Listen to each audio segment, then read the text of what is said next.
Je t'aime. Tu sais, quand la série s'est terminée, il y avait des tensions entre toi et Mark. Tu avais porté plainte contre lui, et il a dit que ce n'était pas vrai. J'étais dans l'instant présent. Nous étions dans l'instant présent. J'y vais. D'accord. Je reste bouche bée. Gina, tu es belle et forte. Taise-toi. Martin était l'une des sitcoms les plus appréciées des années 90, connue pour ses personnages hilarants et ses slogans inoubliables. Mais qu'est-ce qui a conduit à la fin prématurée de la série? De son ascension comme phénomène culturel à la controverse qui a secoué sa dernière saison, voici l'histoire derrière la scène tristement célèbre qui a fait disparaître Martin de l'antenne. Martin a fait irruption sur la scène en août 1992, quelques mois seulement après la fin du Cosby Show. Martin Lawrence, avec son style audacieux habituel, ça doit faire longtemps en année Pam. Hein? Félicitations. A promis que la série était fraîche et prête à apporter quelque chose de nouveau à la télévision, en déclarant « On vous attaque dans The Arsenio Hall Show ». La série se déroule à Détroit et suit Martin Payne, un animateur radio charismatique et bruyant, doté d'une forte personnalité. Manque de chance. La seule chose qu'ils n'ont pas emporté, c'est un album de fin d'année de lycée. Vous avez vu ce que Jésus a écrit dans cet album? Martin se disputait souvent avec sa petite amie Gina, interprétée par Tisha Campbell, et sa meilleure amie Pam. Oui, pourrais-tu lui dire d'appeler sa femme? Mieux encore. Encore mieux.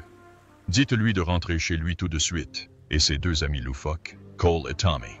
La musique du générique a été composée par Steve Keefe, Joey Kibble II, Mark Kibble et Paul Wright III. La série a compté 132 épisodes. Martin Lawrence ne se contentait pas de jouer le rôle principal. Il incarnait également divers autres personnages, à l'instar d'Eddie Murphy dans Le Professeur Folding. Martin avait la capacité de passer d'un personnage à l'autre, comme Shanahan, son voisin extravagant et curieux. Tu vas avoir une part du gâteau? Mais non, non. Le vieux garde de sécurité grincheux Otis, et même Bob, le collègue de Gina, du marketing. Bon, je suppose qu'Indiana Bob est tombé sur le temple du jour. Il a montré sa créativité. Il a mêlé sitcom et sketches, rendant la série unique.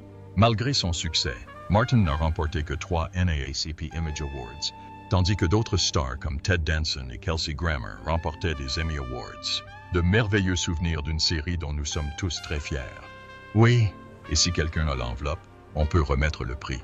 Tisha Campbell, cependant, estime que Martin mérite davantage de reconnaissance pour son humour révolutionnaire. Le qualifiant de Milton Berle, Martin, ne fais pas ça. Martin, non. Martin, jamais. Martin, pour moi. Martin, non. Martin. La série était révolutionnaire dans sa façon de dépeindre la vie des jeunes noirs. Les critiques n'ont pas toujours été au rendez-vous, mais les téléspectateurs ont adoré la façon dont Martin a retranscrit des situations réelles, comme ses voisins excentriques et attachants. Des personnages comme Miss Jerry, la vieille dame effrontée, Ed Bruman, je ne mange pas de thon, le voisin insouciant du 5e étage, qui s'introduisait furtivement dans l'appartement de Martin et Gina pour piller leur réfrigérateur, sont devenus les chouchous des fans. Snoop Dogg, grand fan de la série, a même mentionné à quel point elle reflétait sa vie. J'espère que ça ne vous dérange pas que moi et quelques amis du refuge soient passés, rendant votre soirée encore plus animée. Il disait qu'il regardait souvent la série en studio au lieu de se concentrer sur la musique. Non seulement l'émission mettait en vedette des stars emblématiques de la musique noire comme Snoop Dogg, le célèbre Big et Outkast, mais elle a également contribué au lancement des carrières de Brian McKnight et Tracy Morgan. Même des sportifs célèbres comme le boxeur Tommy Hearns, le quarterback de la NFL Randall Cunningham et des membres de l'équipe nationale féminine de basketball des États-Unis y ont fait des apparitions. L'humour physique et les moments drôles de Martin Lawrence. Œufs brouillés, galettes de pommes de terre et gaufres. Tout comme son faux combat de rongeurs dans l'épisode de Gilligan's Island, il reste dans les mémoires. Lors de l'émission spéciale de retrouvailles de Martin, le retour des acteurs dans leurs rôles habituels a poussé les fans à se demander s'il pourrait y avoir un reboot. Cependant, Martin a rapidement rejeté cette idée, affirmant que cela ne fonctionnerait pas sans son partenaire adoré, Thomas Miko Ford. Lors de sa première diffusion, Martin était diffusé en parallèle des Simpsons le jeudi soir, ce qui lui a permis d'attirer 11 millions de téléspectateurs dès sa première saison. La série a été l'un des plus grands succès de la chaîne dans les années 90 et est toujours aussi populaire aujourd'hui.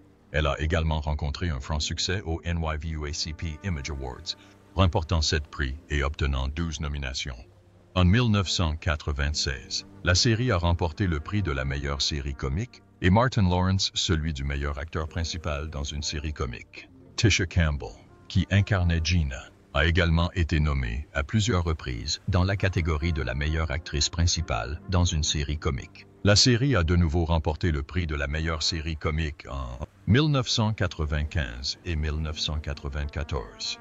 Martin Lawrence, récompensé chaque année par le prix du meilleur acteur principal, commence par travailler à la radio WhatsApp, puis à la télévision locale Channel 51. Sa petite amie, Gina Waters, est son soutien indéfectible. Si Martin exaspère tout le monde avec sa grande gueule et ses facéties, il se soucie vraiment des gens qui l'entourent. Même s'il lui faut parfois des moments très drôles pour le montrer, le charme de la série réside dans le comportement humoristique de Martin, sa personnalité excentrique et sa façon d'interagir avec ses amis, ses voisins et son entourage, malgré son côté égoïste. Martin est très attaché à sa famille et à ses amis, même s'il ne le montre pas toujours comme on l'attend. Au fil de sa progression, les intrigues ont évolué, retraçant son parcours alors qu'il occupait un nouveau poste d'animateur d'un talk show intitulé Word on the Street. L'émission était diffusée sur Channel 51, une petite chaîne publique de Détroit. Ce travail est devenu une part importante de la vie de Martin, qu'il a conservé jusqu'à la fin de la série. Dans le dernier épisode, Martin et Gina s'apprêtaient à quitter Détroit pour Los Angeles, où son émission serait diffusée à l'échelle nationale. Ce départ tombait à point nommé avec la promotion de Gina. Son patron, M. Whitaker, ferma le bureau de Détroit et promut Gina à la tête du nouveau siège de Los Angeles. Pendant ce temps, les meilleurs amis de Gina, Pam et Janet, licenciés suite à une réduction des effectifs, se lançaient dans une nouvelle carrière dans l'industrie musicale. Elles occupaient toutes deux des postes passionnants. Pam devenait cadre chez Keep It Real Records et Janet gravissait les échelons jusqu'à devenir PDG. Coup de théâtre. La série proposait un pilote clandestin pour un spin-off mettant en scène Pam et Janet, intitulé Going for Mine. Ce spin-off devait être une sitcom avec Tachina Arnold et Monica Calhoun, mais il n'a jamais été adapté au cinéma. À la fin de la série, Cole, l'ami loufoque mais adorable de Martin, a fait une démarche surprenante. Il a demandé en mariage sa petite amie, Shanice, gentille mais pas très futée, et son autre petite amie, Janet. Ensemble, ils ont décidé d'entamer un nouveau chapitre de leur vie et d'emménager dans leur propre appartement. La série avait une touche unique dès ses premières minutes. Au début, Martin commençait chaque épisode par un monologue direct, s'adressant à la caméra depuis le studio de Radio Obscur, créant ainsi un lien personnel avec le public. Une chose est restée constante tout au long de la série, le personnage de Tommy, interprété par Thomas Mickleford. Tommy était le seul personnage à apparaître dans chaque épisode, restant toujours fidèle à son rôle, malgré les intrigues de Martin et des autres. Gina voulait que je te demande si tu voulais venir à la crèche. La série regorgeait d'argot contemporain et comportait même des expressions qui ont marqué les téléspectateurs, comme, avec le recul, il est clair que Martin était bien plus qu'une simple sitcom. Elle est devenue une référence culturelle, laissant derrière elle des moments dont les fans se souviennent encore. Jetons un œil à la liste des épisodes les plus drôles et les plus mémorables. Dans Blackboard Jungle Fever, Martin renoue avec son amour d'enfance, Miss Trinidad, mais sa petite amie, Gina, les surprend en plein flirt. L'épisode est empreint de nostalgie du début des années 90, avec des visages familiers comme Arthur Reggie True et Brandon Quentin Adams, et même une référence au gobelet de Batman Returns de McDonald's. Le tout premier épisode, La Belle et la Bête, pose les bases de tout ce que Martin deviendra.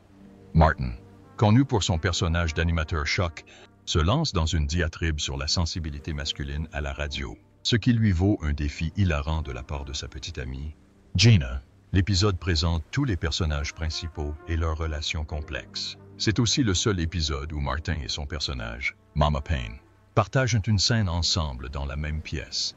Dans Housekeeper from Hell, Martin et Gina décident d'engager une femme de ménage après s'être lassés des corvées pendant leur lune de miel. C'est là qu'entre en scène Miss Minnie, qui est tout sauf une femme de ménage ordinaire. La performance de Gibbs dans le rôle de l'autoritaire Miss Minnie propulse l'épisode vers de nouveaux sommets. L'épisode comprend également des apparitions hilarantes, notamment celle de Renee Tennyson, la première playmate afro-américaine de Playboy. et de Tiny Lester, qui travaillera plus tard avec Martin dans A Thin Line Between Love and Hate. Les choses se corsent dans To Kill a Talking Bird, où Gina gèle accidentellement l'oiseau de compagnie de Mama Payne. Les conséquences sont tout simplement comiques. Martin étant pris au milieu de la tension croissante entre Gina et Mama Payne. Un autre épisode inoubliable, Cream, voit Martin ouvrir son propre restaurant avec son ancien patron, Stan. Malgré ses ignorances en matière de gestion d'entreprise, l'épisode regorge de moments hilarants, dont une apparition surprise de MC Hammer et de nombreuses références hip-hop. L'amour de Martin pour les baskets est également mis en avant, avec ses Nike Air Max 2 au rythme rapide, transformant cet épisode en véritable capsule temporelle des années 90. Dans DMV Blues, Martin pense que sa visite au DMV sera rapide, mais il est humilié par le système bureaucratique. Des bagarres avec des employés âgés aux confrontations avec son ennemi juré, Miss Jerry. L'épisode est riche en humour physique. L'altercation hilarante de Martin avec Miss Jerry et ses frustrations persistantes envers le DMV transforment ce qui aurait pu être une journée ennuyeuse en un épisode mémorable. Alors que Martin et Gina préparent leurs invitations de mariage, ils décident d'aller à un double rendez-vous avec leurs ex pour prouver qui est le plus jaloux dans The X-Files. Si les disputes mesquines sont drôles, c'est l'amour et la loyauté qui unissent Martin et Gina qui rendent cet épisode mémorable. Dans Suspicious Minds, le lecteur CD de Martin se fait voler, et la comédie monte d'un cran lorsque Martin commence à accuser ses amis du vol dans une parodie de New Jack City. Avec son côté absurde et comique, l'épisode présente également le personnage de Brewman, qui deviendra un favori des fans. Merci de m'avoir prêté votre lecteur CD. Dans No Justice, No Peace, Martin décide de contester une contravention de stationnement devant le tribunal, ce qui entraîne une série d'événements hilarants où il étale le linge sale de ses amis. Le chaos qui règne au tribunal donne lieu à l'un des accès de comédie physique les plus emblématiques de Martin, et l'épisode invente même la célèbre phrase « Get the draws », qui renforce son héritage. Dan's ain't nothing going on but the rent. Martin refuse de payer une augmentation de loyer pendant une tempête de neige, le laissant, lui et ses amis, coincés dans l'appartement sans chauffage. L'épisode est rempli de plaisanteries entre Martin et Pam, ainsi que de gags visuels, dont un où la neige s'accumule jusqu'au 4e étage. C'est le seul épisode où Brewman et Hustleman font tous deux des apparitions, ce qui en fait un véritable favori des fans. Ces épisodes mettent en valeur l'essence même de Martin. Un mélange parfait d'humour, de dialogues pleins d'esprit et de personnages mémorables qui ont fait de la série un incontournable des années 90. Tu vas faire un tabac, ma sœur. Tu vas faire un tabac? Martin n'était pas qu'une simple série humoristique. Ce fut une série riche en moments mémorables, en phrases hilarantes et en anecdotes en coulisses. Voyons ce qui a rendu cette série si spéciale. Tisha Campbell et Tichina Arnold étaient des amis proches bien avant de jouer ensemble dans Martin. Ils se sont rencontrés à 12 ans lors d'auditions pour des rôles à New York et ils se sont toujours soutenus. Un homme grand, très grand, brun et musclé, ce n'est pas mon homme. Même lorsqu'ils étaient en compétition pour les mêmes emplois. Au début de Martin, ils étaient colocataires et ont tous deux décroché des rôles dans la série. Leur amitié dans la vraie vie rendait leur rivalité à l'écran encore plus captivante. Martin Lawrence, la star de la série, était connu pour improviser ses répliques et inventer des choses au fur et à mesure. Les autres acteurs adoraient ça. Regardez-moi ça, regardez-moi ça. Oh, c'est magnifique. Quelle belle chose. Regardez là-bas. Les gars, regardez tous ces hommes qui font de la plongée. Mais cela rendait aussi difficile de ne pas rire pendant le tournage. Tichina Arnold a déclaré qu'une fois que Martin a commencé à improviser, ils ont tous su que le spectacle serait encore meilleur. Martin n'était pas qu'un simple humoriste. Il avait également une expérience de boxe. Il s'entraînait à l'adolescence et avait même remporté un championnat. Cela lui a été utile pour l'écriture de l'épisode Guard Your Grill, où son personnage se bat et finit avec le visage tuméfié. Martin savait exactement comment rendre le tout réaliste. L'humour physique de Martin était incroyable. Regardez-moi ça, messieurs. L'adresse est tamponnée au dos. Far Pines, Michigan. C'est de la boonies. Et Martin a encouragé Tisha Campbell à se donner à fond et à être aussi folle que possible.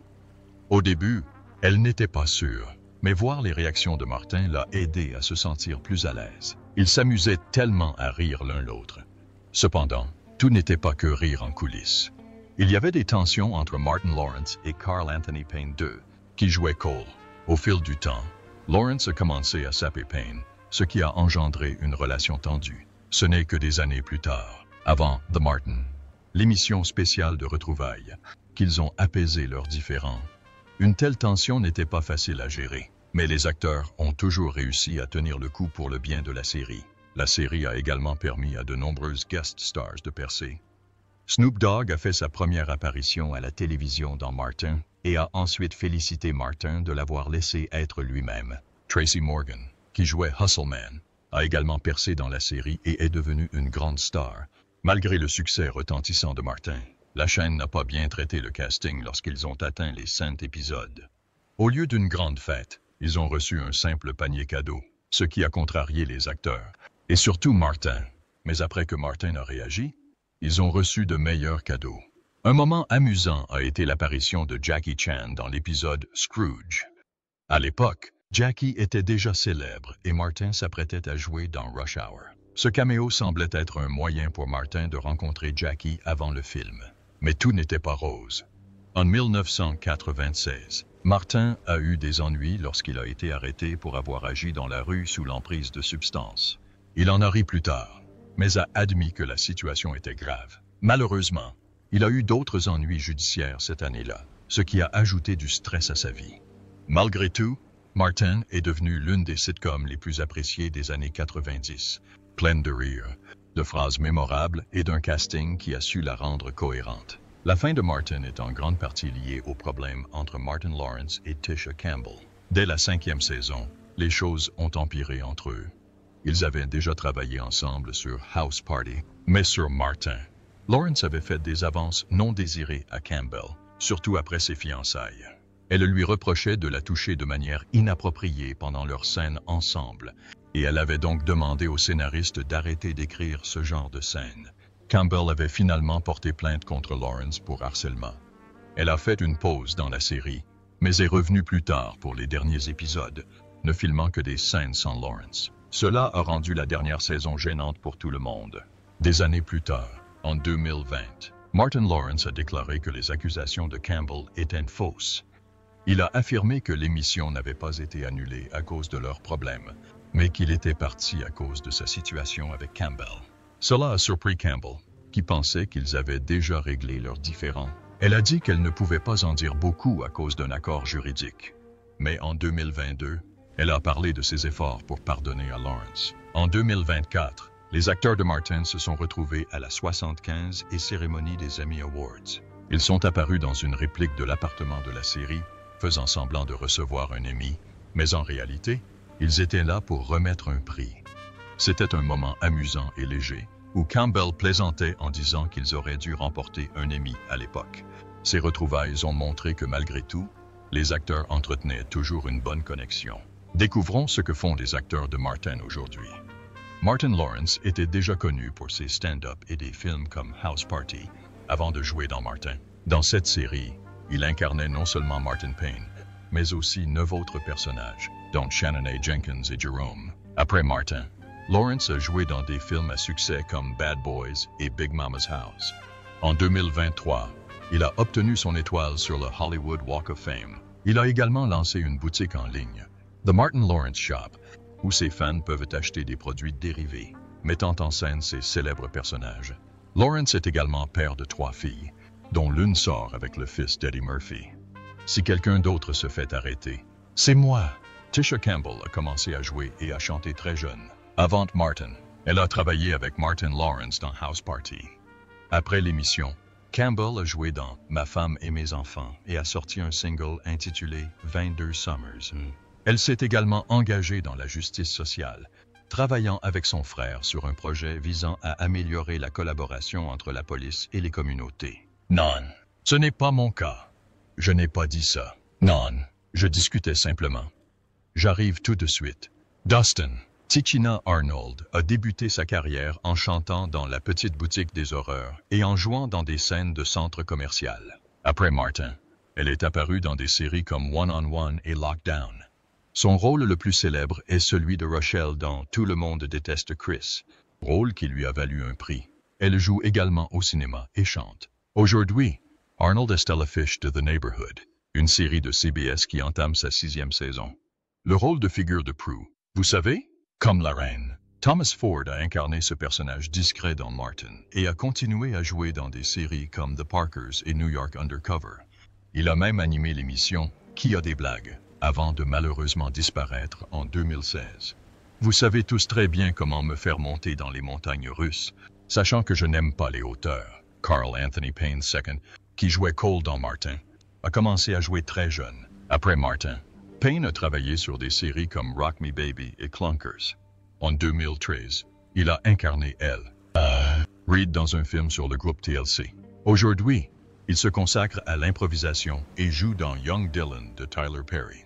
Il a également réalisé et joué dans Strangelove, un film sur Amazon Prime.